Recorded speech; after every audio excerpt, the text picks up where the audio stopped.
morning, day 2 of my walk around the coast path of the Isle of Wight. It's 7:30, breakfast is done, the tent is packed away, and we're heading back down to the coast, to the north coast, and then we'll head west towards Yarmouth. So let's see what the day brings. Oh no, more muddy, gloopy stuff.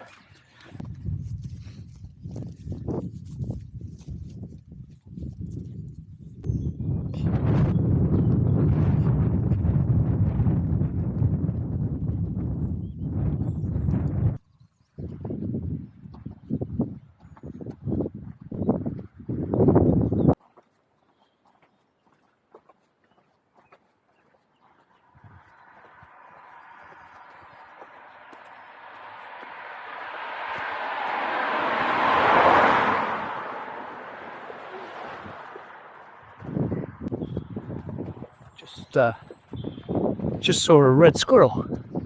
Isle of Wight. There's not a few places left. There we go. So one of the few places left that the squirrels survive. And the grey squirrels they pretty much got wiped out.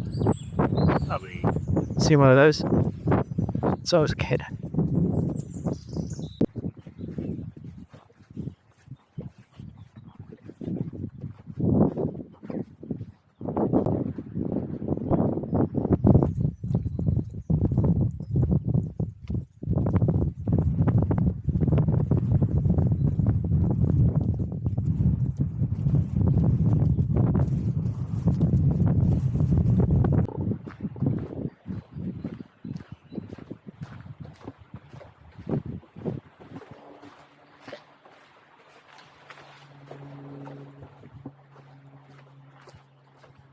Well, this is cute.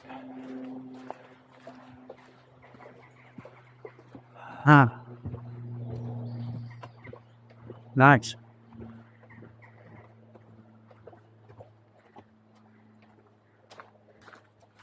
So this must be part of the Yarmouth estuary. I'll have a look at the map later. But there's a big sort of coastal management scheme with the Yarmouth estuary because of the flooding risk and the erosion risk. But we'll talk about that when we get to Yarmouth. Morning. So this pub is called the... They look quite old.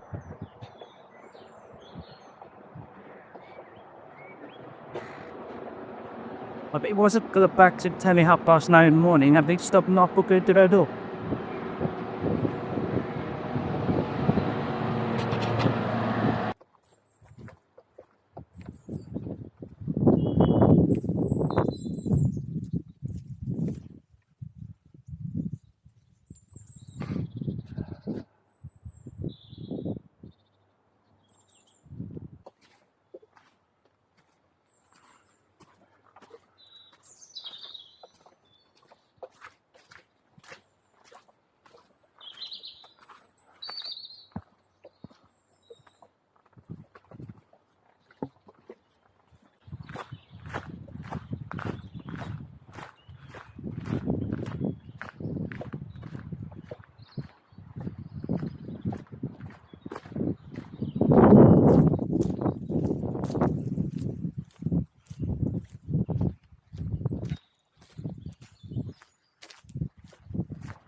Well, there's not been a lot of coastline since I left the campsite. There's been a couple of little tributaries from the estuary, but quite a lot of road, which I don't really like.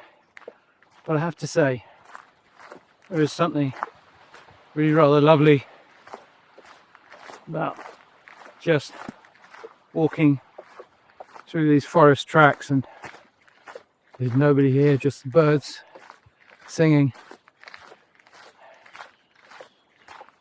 Really rather lovely. And there's another sign difficult to get lost.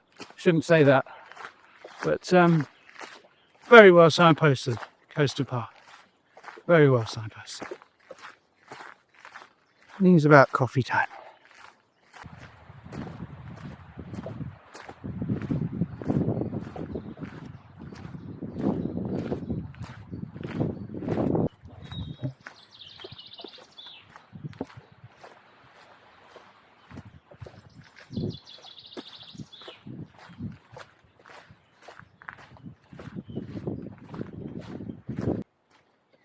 I can see water.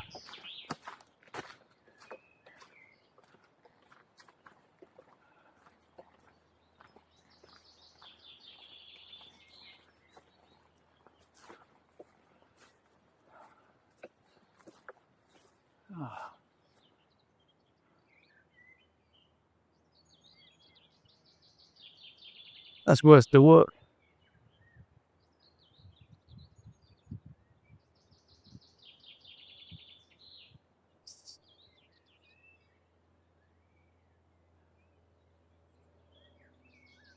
Come all around the top end of it. So now we're going to skirt along this side, and in about 3.5, 4 miles we should reach Yarmouth. How gorgeous.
You can actually see where this is cracking, where a forking is cut.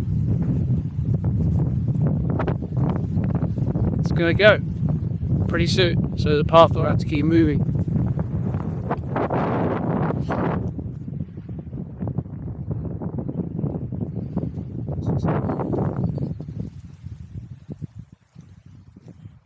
Gives a good idea of the types of sediments that we have here.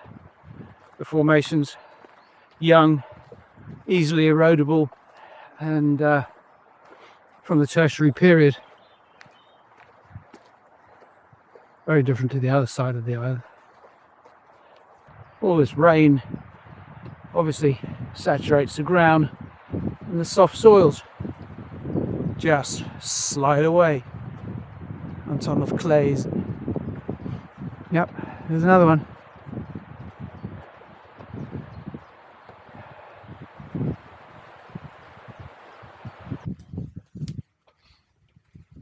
Finally arrived in Yarmouth.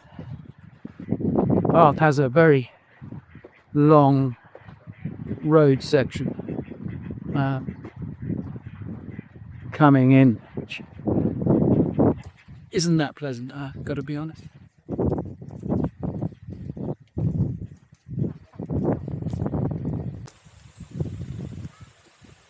Yarmouth has a pier as well as a ferry terminal, so you can get the ferry Littlehampton.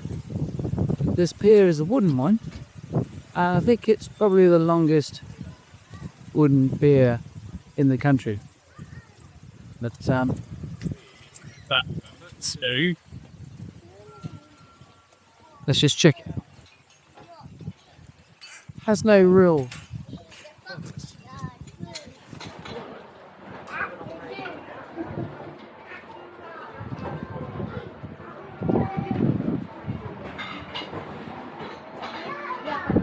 it cost 50p to go on it.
Well, I've arrived at campsite number 2, Heathfield Farm. They were really good. I spoke to them, sent an email. They said, oh, you don't have to book. If you're just hiking, you just come in and pay when you get there.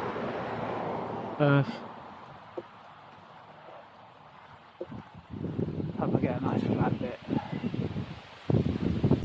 Right, well, I haven't lost the backpack. I've ditched it and pitched tent and came back on the trail, mainly because the weather's closing in, as you can see.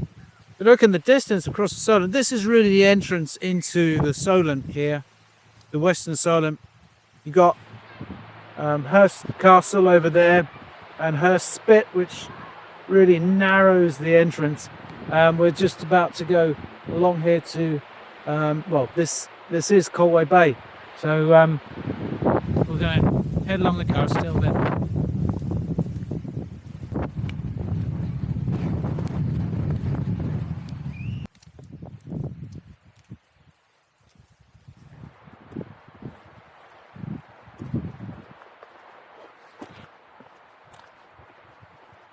I love beach huts. There's something quirky and quintessentially English about beach huts. I don't understand is in how much money they go, but they do look cool, all the different colours. This is the place to come, quite clearly. We're in the Kaiser.